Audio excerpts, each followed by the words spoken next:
What's happening, fellas? If you haven't heard of the KT250 by KO yet, you're gonna soon. They've been in business about 30 years in the mainland, China, and they're making two-strokes now.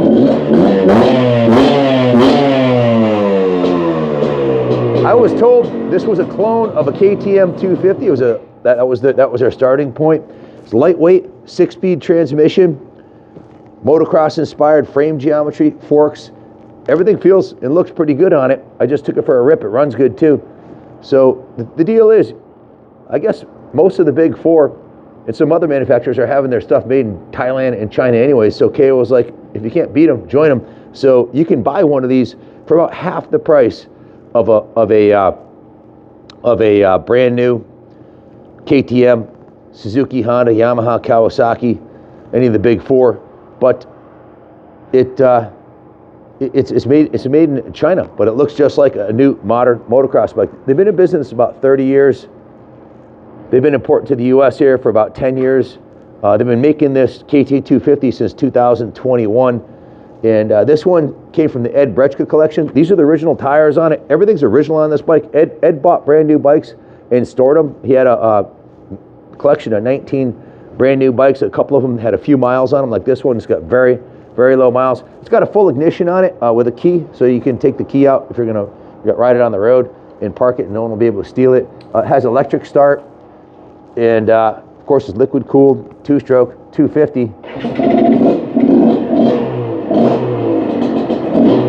Let's give it a whirl.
So I was trying to ride it like a motocross bike, revving it out, but I was putting around on it, and it really likes to torque down low, short shift it, and it pulls clean from down low, but it'll also rev to the moon if you do want to ride it like a motocross bike. Typical 250 two-stroke. It's got a lot of snap.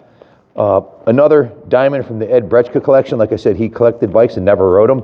This is a prime example. That's the original rear tire, and you can see it's got 90% of the knobs left on it and all the tread on the sides because it was only ridden up and down the street.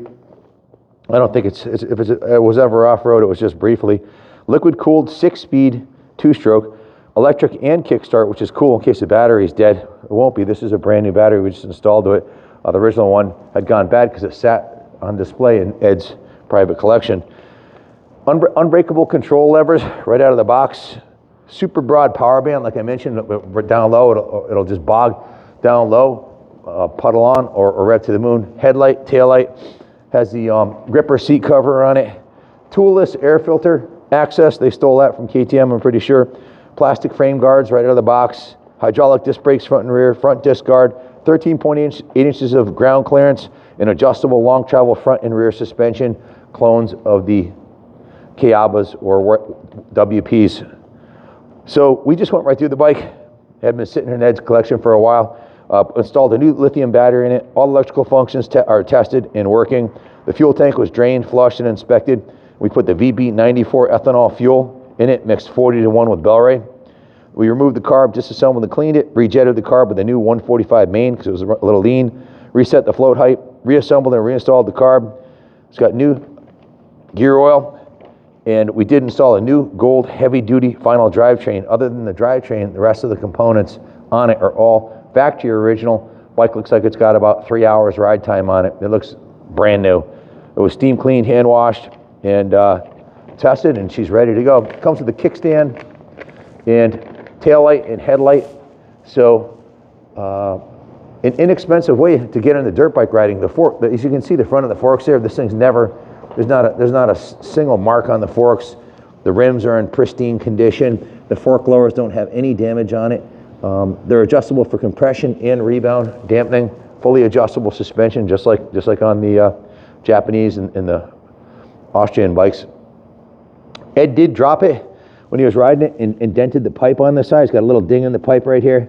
A couple little dings on the pipe where he dropped it. I don't know what happened, but hey, you know, he's human.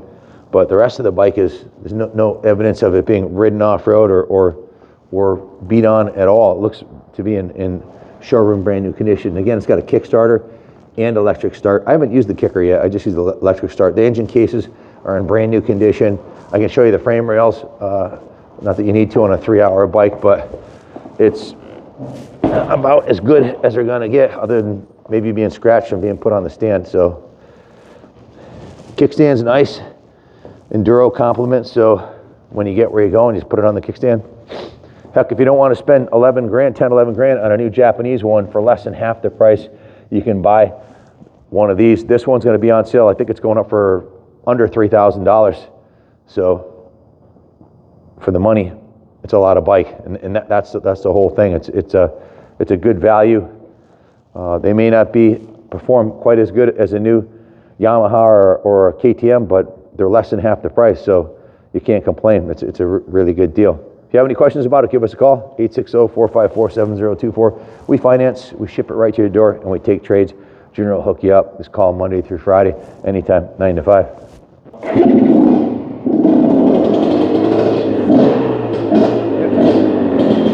I'll demo the